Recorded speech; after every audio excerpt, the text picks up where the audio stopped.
नमस्कार साथियों, स्वागत है आप सभी का अंकित इंस्पायर्स इंडिया पर। मैं हूं अंकित अवस्थी।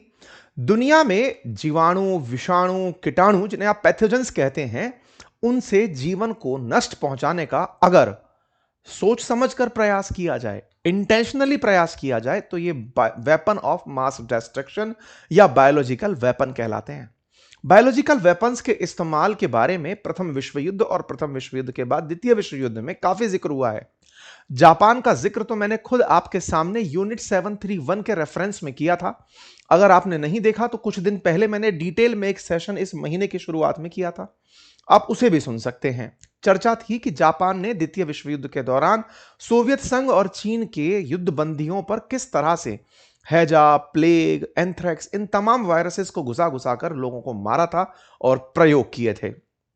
ज्यादा दूर ना जाएं और अभी थोड़ा पिछले चलें तो सद्दाम हुसैन को अमेरिका ने यह कहकर मारा था कि वो वेपन ऑफ मास डिस्ट्रक्शन तैयार कर रहे हैं, वो केमिकल वेपन या बायोलॉजिकल वेपन तैयार कर रहे हैं।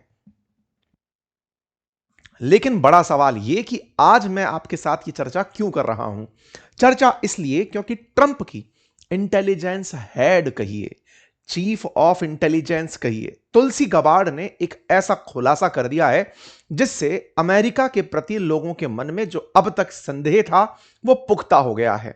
दुनिया को यह कहकर के काम ना करने देने वाला अमेरिका कि नहीं, तुम्हें यह वेपन ऑफ मास डिस्ट्रक्शन नहीं बनाना है, इसलिए मैं सद्दाम को मारूंगा, जापान पर न्यूक्लियर बम गिराऊंगा।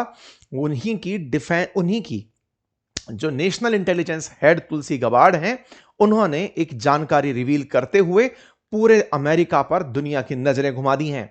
जानकारी क्या है? जानकारी यह है कि अमेरिका 30 से अधिक देशों में 120 से अधिक बायोलॉजिकल लैब्स में पैसा लगा रहा है। मतलब अमेरिका खुद ऐसे बायो वेपन्स की लैब्स में काम कर रहा है जिसे अमेरिकन्स को भी नहीं जानकारी था, जिसके बारे में अमेरिकन्स को भी जानकारी नहीं थी। आपके दिमाग में सबसे पहला प्रश्न यह होगा कि किसी इंटेलिजेंस चीफ का इस तरह बयान देना क्या ठीक है? आंसर यह है कि तुलसी गबार्ड इस महीने आखिरी नौकरी कर रही हैं, यानी कि इसके बाद वो अपने इस पद से इस्तीफा दे देंगी। अपने पद से जाने से पहले उन्होंने जो यह खुलासा किया, इसका किसे लाभ होगा? सबसे पहले अगर बात पुतिन की हो तो पुतिन 2022 से ही जब यूक्रेन पर हमला किए थे तब से लगातार यही कह रहे थे कि Ukraine weapon of mass destruction बना रहा है। ट्रंप एडमिनिस्ट्रेशन लगातार मना करता रहा, लेकिन तुलसी गबार्ड ने जैसे ही यह लाइन बोली तत्काल प्रभाव से सिद्ध हो गया। गबार्ड की लाइन में क्या यूक्रेन का नाम था? तो जवाब है जी हां। तुलसी गबार्ड जो कि डायरेक्टर ऑफ नेशनल इंटेलिजेंस हैं, उन्होंने साफ कहा है कि including Ukraine weapon of mass destruction के स्थान पर बायोलॉजिकल लैब्स पर अमेरिका पैसा लगाए हुए है, अमेरिका रिसर्च करा रहा है। तो क्या यह ट्रंप को नीचा दिखाने की कवायद थी? क्या तुलसी गबार्ड वेनेजुएला के मामले में जब ट्रंप से सहमत नहीं थी, क्या उसका गुस्सा निकाल रही थी? क्या यह खुद को ईरान और वेनेजुएला में साइडलाइन किए जाने से नाराज थी, इसलिए जाते जाते इन्होंने इस तरह की हरकत की? क्योंकि इन्होंने जाने के कारणों में, इस्तीफा देने के कारणों में अपने पति के कैंसर को बताया कि उन्हें कैंसर है, इसलिए मुझे जाना है। लेकिन जाते जाते अपने ऑफिस से, डायरेक्टर ऑफ नेशनल इंटेलिजेंस का ऑफिस यानी ODNI, उसके हवाले से यह कहते हुए चले जाना कि अमेरिकियों को भी नहीं पता है कि अमेरिका 30 से अधिक देशों में 120 लेबोरेटरीज में बायोलॉजिकल वेपन्स पर पैसा लगा रहा है। यह जानकारी जैसे ही बाहर आती है, ODNI के हवाले से जानकारी जब बाहर आती है, गबार्ड खुद इस बात को रखती हैं कि बायो लैब्स के अंदर काम हम लोग कर रहे हैं, फंडिंग दे रहे हैं। इससे दो तरह के प्रश्न उठते हैं। गबार्ड किस तरफ से खेल रही हैं? ट्रंप को नीचा दिखाने के लिए या ट्रंप को सपोर्ट करने के लिए? ऐसा मैंने क्यों कहा? क्योंकि अपने स्टेटमेंट में यह बोलती हैं कि ये सारे काम बाइडेन प्रशासन के समय से चले आ रहे हैं, उस समय चले आ रहे थे, ट्रंप के काल में इन्हें फंडिंग देना रोका भी गया। इसका मतलब यह ट्रंप को जहां एक और आराम पहुंचाने के लिए कि उन्हें रोका गया, वहीं दूसरी ओर पुतिन को यूक्रेन को खत्म करने का कारण दे गई। पुतिन लगातार इंक्लूडिंग UN में यह तक कहते रहे कि यूक्रेन के अंदर अमेरिका बायो लैब्स में फंडिंग कर रहा है, मैं इसीलिए यूक्रेन को गोला मारता हूं। लेकिन जब इन्होंने यह लाइन बोली तो अब जो अमेरिका इतने दिनों तक झुटलाता रहा UN और अंतरराष्ट्रीय मंचों पर, इनके खुद पद पर रहते हुए इस तरह के रिवील किए जाने से पुतिन के पास अब रीजन है कि वो यूक्रेन पर वैसे ही हमला कर सकता है जैसे कभी अमेरिका ने सद्दाम हुसैन को इराक में खत्म करने के लिए किया था। तुलसी गबार्ड हेड हैं नेशनल इंटेलिजेंस की, office of director of national intelligence ODNI ने यह जानकारी जब दी तो यह बात कही बहुत बड़ी निकली। इन्होंने कहते हुए एक लाइन यूज करी, that is gain of functional research. अब यह क्या होता है साथियों? वुहान लेबोरेटरीज का आपने और हमने सबने नाम सुना। वुहान लेबोरेटरीज जो चाइना में थी, वहां पर भी वायरसेस पर प्रयोग हो रहे थे। इंस्टीट्यूट ऑफ वायरोलॉजी, जिसमें कोरोना वायरस पर गेन ऑफ फंक्शन अनुसंधान चल रहा था। इसको आसान करके समझते हैं साथियों, वायरस के अंदर जो भी न्यूक्लिक मटेरियल है, जीवाणु बैक्टीरिया के अंदर जो न्यूक्लिक मटेरियल है, उसके अंदर परिवर्तन होते रहते हैं। वो परिवर्तन तापमान से, बदलते वातावरण से, या फिर उनमें प्रतिरोधक क्षमता जो विकसित हो चुकी है उससे होते हैं। जब इनमें परिवर्तन होते हैं, एकदम परिवर्तन अगर हो जाते हैं तो म्यूटेशन कहलाते हैं। तो इनके नए वेरिएंट जन्म लेते हैं। मतलब ऐसे समझिए कि अगर कोरोना का, कोविड का कोई एक रूप था, वो परिवर्तित होकर दूसरे रूप में बदल सकता है। ये जो परिवर्तन है ये और घातक भी बना सकता है तो कमजोर भी बना सकता है। ये जो नए वायरसेस बन के आते हैं, इसीलिए बहुत से देश एग्जिस्टिंग वायरसेस में कई तरह के प्रयोग करते रहते हैं कि यदि ये घातक बन गए तो कितने घातक बनेंगे। बस इसे ही गेन ऑफ फंक्शन रिसर्च कहा जाता है। लेकिन ये वो बात है कि आपने बम बनाया, ये बम इसलिए बनाकर देख रहे हैं कि बम कितना घातक हो सकता है, ये एक नजरिया है। लेकिन ये इतना घातक हो जाए कि इसको दुश्मन पर डाल दें तो वो खत्म हो जाए, ये उसका सदुपयोग है। यही बात है कि वेपन ऑफ मास डिस्ट्रक्शन इन्हें इसीलिए कहा जाता है कि गेन ऑफ फंक्शन के नाम पर सार्स कोव 2 में जो प्रयोग चल रहे थे वही तो कोविड वायरस कहलाया था। वुहान लेबोरेटरी में असल में वायरोलॉजी के ही एक्सपेरिमेंट चल रहे थे, लेकिन एक लीक और दुनिया सालों पीछे चली गई। गेन ऑफ फंक्शन जो रिसर्च है ये दुनिया में एक सकारात्मक, ये बिल्कुल वैसे है कि सर हम न्यूक्लियर रिएक्टर्स के माध्यम से बिजली पैदा करना चाहते हैं, लेकिन ईरान को उसकी भी परमिशन नहीं देंगे, क्या पता वो इस यूरेनियम से बम बना ले। मतलब ये वैसी बात है कि ये बायोलॉजिकल वेपन्स, बायो लैब्स में जो काम हो रहा है बहुत सारे वायरसेस पर, एंथ्रेक्स वायरसेस या पैथोजेंस पर, उनके अंदर परिवर्तन को नोटिस करने के लिए हम फंडिंग करते हैं, लेकिन उसका यूज किसी ने दुर्भाग्यपूर्ण गतिविधि में कर दिया तो कुछ और हो जाएगा। अगर बात सकारात्मक पक्ष की हो तो सकारात्मक पक्ष तो बीमारी पता रखना होता है कि अगर यह घातक बना तो इसका किस तरह से इलाज किया जाएगा। लेकिन प्रॉब्लम असल में यह है कि लोग इससे इलाज नहीं, इसका इस्तेमाल ढूंढते हैं। दुनिया ने कोविड के समय इस चीज को बहुत देखा था। यही कारण है कि कोविड से त्रस्त हुए ट्रंप ने कहा था कि जैसे ही मैं राष्ट्रपति बनूंगा, इस तरह की फंडिंग्स अगर कहीं भी होती होंगी मैं उन्हें रुकवा दूंगा।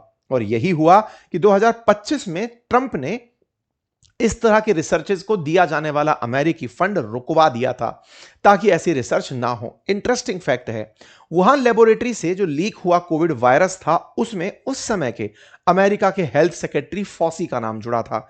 चर्चा जुड़ी थी कि डॉक्टर एंथनी फॉसी ने नेशनल इंस्टीट्यूट ऑफ जो हेल्थ है उसके माध्यम से कुछ लाख डॉलर वुहान लेबोरेटरीज को इस गेन ऑफ फंक्शन टेस्ट के लिए दिए थे।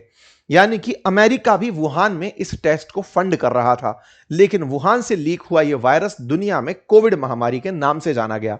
यही कारण है कि बाइडेन प्रशासन में डॉक्टर फॉसी को अपने पद से इस्तीफा देना पड़ा था, उन्हें अपने पद से हटना पड़ा था। फॉसी बाइडेन के बहुत खास थे, लेकिन उस समय दुनिया भर से प्रतिक्रियाओं के चलते इन्हें पद छोड़ना पड़ा था।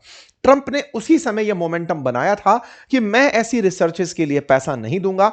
ऐसे में तुलसी गबार्ड ने यह काम ट्रंप के अनुरूप तो कर दिया, लेकिन फायदा पुतिन को पहुंचा दिया, क्योंकि इन्होंने सबसे ऊपर नाम में यूक्रेन का जिक्र कर दिया है। मतलब इन्होंने जो जानकारी दी उसमें यूक्रेन का खुलासा है कि वहां पर इस तरह के काम चल रहे हैं। बायोलैब्स की जानकारी देते हुए कहा कि खुफिया समुदाय पहले से चेतावनी दे चुका था कि यूक्रेन में अमेरिकी फंडिंग वाली एक लैब में खतरनाक रोगाणु मौजूद हो सकते हैं और रूस के हमले से उनका नुकसान बना हुआ है, चिंता बनी हुई है। बड़ा स्मार्ट तरीके से खेला इन्होंने अमेरिकियों को बताया कि देखो, पहले हम अमेरिकी लोग ऐसा करते थे, अब हम ऐसा नहीं करते। फिर उन्होंने बताया कि देखो, रूस जो यूक्रेन पर हमले कर रहा है उससे कहीं वो वाले रोगाणु बाहर निकलकर ना आ जाएं। इसका मतलब हिंट भी दे दिया कि यूक्रेन के अंदर इस तरह के पैथोजेंस प्रेजेंट हैं लेबोरेटरीज में जिन्हें निशाना बनाया जा सकता है। यह भी बता दिया रूसी लोगों के दावे को सत्यता बताते हुए कि यूक्रेन में आप बिल्कुल सही कह रहे हो, ऐसा ही है। इससे पूरी तरह से पुतिन का एंगल सही हो गया। यह पहला वाकया नहीं है दोस्तों, ऐसा ही वर्ष 2022 में फॉसी के टाइम पर साउथ कोरिया में भी हुआ था।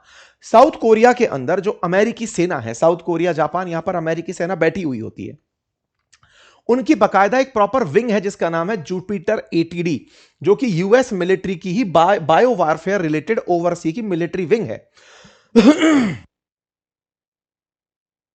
उस विंग के द्वारा लगातार साउथ कोरिया में भी ऐसे प्रयोग किए जा रहे थे। आंकड़े बताते हैं कि दर्जनों बार 2017 से 19 के बीच में कई बायोकेमिकल जो सैंपल्स हैं वो अमेरिका और साउथ कोरिया के बीच में एक्सचेंज हुए हैं, जिसके चलते साउथ कोरिया के लोगों के द्वारा खूब प्रोटेस्ट किया गया कि आप हमारी जगह का इस्तेमाल बायो वेपन्स में मत करो। लेकिन साउथ कोरिया चूंकि नॉर्थ कोरिया की बगल में है और अमेरिकियों को किम जोंग उनसे बड़ा टेंशन रहता है, ऐसे में उनके बॉर्डर पर इस तरह की टेस्टिंग ये लोग करते रहे। चाइना ने भी इस मसले को 2022 में बहुत उठाया था, लेकिन कोविड का टाइम था तो लोगों को लगा कि चूंकि चाइना बदनाम हो रहा है तो वो काउंटर रिटेलिएशन में अमेरिका को बदनाम करने के प्रयास कर रहा है। सब छोड़ो, 22 में शुरू हुए यूक्रेन युद्ध पर आ जाओ। रशिया ने खुद यूएन में मल्टीपल टाइम बोला कि यूक्रेन बायोलॉजिकल वेपन बना रहा है। रशिया ने मल्टीपल टाइम कहा कि कोरोना वायरस सैंपल्स बायोलैब्स यूक्रेन के अंदर भी तैयार हो रहे हैं। रशिया ने बकायदा यूक्रेन के अंदर लेबोरेटरीज के मैप निकाल के वर्ल्ड के सामने रखे, लेकिन अमेरिका इन चीजों को इनकार करता रहा। रूसी डिप्लोमेट वेजली नेबायजाना ने खुद अमेरिका के द्वारा मदद से लगभग 30 से अधिक बायो वेपन प्रोग्राम चलाए जाने को क्लेम किया। अमेरिकी अखबारों में छपा कि रूस क्लेम कर रहा है कि यूएस सपोर्ट करता है बायोलॉजिकल वेपन प्रोग्राम को यूक्रेन के अंदर, लेकिन अमेरिका मना करता रहा। यूएन तक कहता रहा कि उसे कुछ नहीं पता है। सोचिए, तुलसी गबार्ड अब यह बात बोल दी है। इसका मतलब समझिए कि जहां पहले बाइडेन शासन में कैरोलिना लेविट की जगह पर जो प्रेजेंट प्रेस सेक्रेटरी थी जेन पैसाकी, उनके द्वारा कही हुई बात झुटला दी गई है और अब नई जानकारी जो अमेरिका ने दे दी है उससे पुतिन का पलड़ा भारी हो गया है। इसलिए पुतिन की टीम या फिर रूस की मीडिया इसको हेडलाइन बनाकर चला रही है कि लो जी, हम तो 30 तक ही सहमत थे, ये तो 120 से ज्यादा लैब चलाते हैं जिनमें इतने सारे वायरसेस पर प्रयोग हो रहे हैं, जिनमें anthrax, tularemia, tuberculosis, swine fever, Newcastle disease, MERS, SARS, Marburg, Ebola, Lassa, plague, rickettsia, इन सब पर प्रयोग हो रहे हैं। और ऐसे में अमेरिका के द्वारा इन प्रयोगों को सपोर्ट करने की जानकारी खुद इंटेलिजेंस मुखिया ने पब्लिक में दे दी है।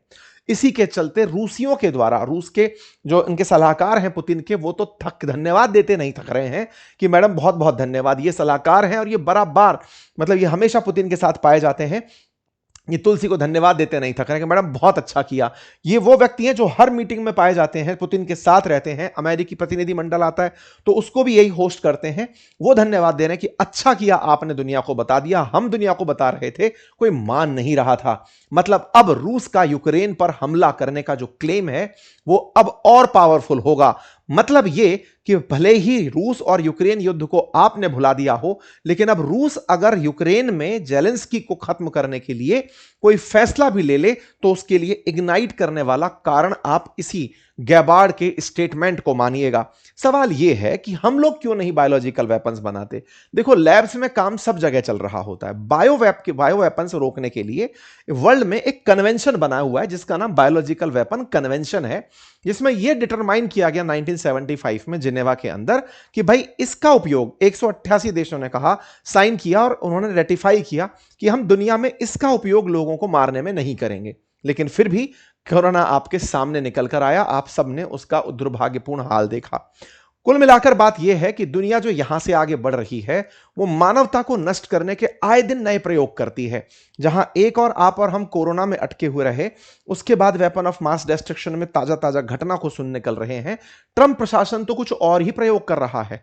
हाल ही में जब इन्होंने वेनेजुएला से मादुरो को उठाया था, उस समय किसी ऐसे वेपन का इस्तेमाल किया था कि वहां प्रेजेंट गार्ड बोलते हैं कि कुछ अमेरिकी सैनिकों ने हजारों सैनिकों की जो सुरक्षा थी उसको चुटकी भर में ध्वस्त कर दिया था। जब ट्रंप से पूछा गया कि आपने कौन सा वेपन यूज किया, तो इन्होंने कहा हम बताएंगे नहीं, हमारे पास कुछ विशेष प्रकार के वेपन हैं।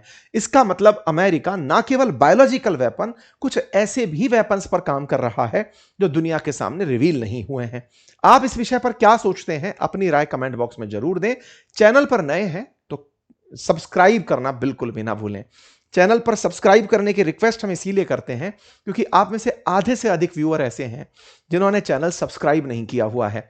आप सब्सक्राइब करते हैं, उसका कोई चार्ज नहीं है, एक सब्सक्राइब का बटन है, उसे क्लिक करना है। हमारे अपडेटेड जानकारी आप तक नियमित रूप से आती रहेंगी, बस इससे फायदा ये होता है। बहुत बहुत धन्यवाद। और हां, मैंने एक घोटाले के ऊपर अभी थोड़े दिन पहले राजेश एक्सपोर्ट पर एक आरोप लगा कि लगभग 15 लाख करोड़ का घोटाला हुआ है, तो हमने राजेश एक्सपोर्ट के जो मालिक राजेश मेहता हैं उनका एक इंटरव्यू पॉडकास्ट आपके साथ डाला है। आप उसे देखें, इसी के वीडियो के नीचे कमेंट बॉक्स में भी पिन है, आपको वो चल जाएगा। उसको सुनिएगा, समझिएगा कि कैसे उन्हें मतलब घोटाले शब्द के साथ टैग किया गया, क्या था घोटाला, असल में था क्या, कैसे दुनिया का 35% से अधिक गोल्ड कंट्रोल करने वाली राजेश एक्सपोर्ट लिमिटेड जो लिस्टेड भारतीय कंपनी है उस पर यह आरोप लगा। उसको समझिएगा, हमने राजेश मेहता जी का ही इंटरव्यू किया है, वो इन दिनों सुर्खी में चल रहे हैं, आप उन्हें अवश्य सुनिएगा। बहुत बहुत धन्यवाद।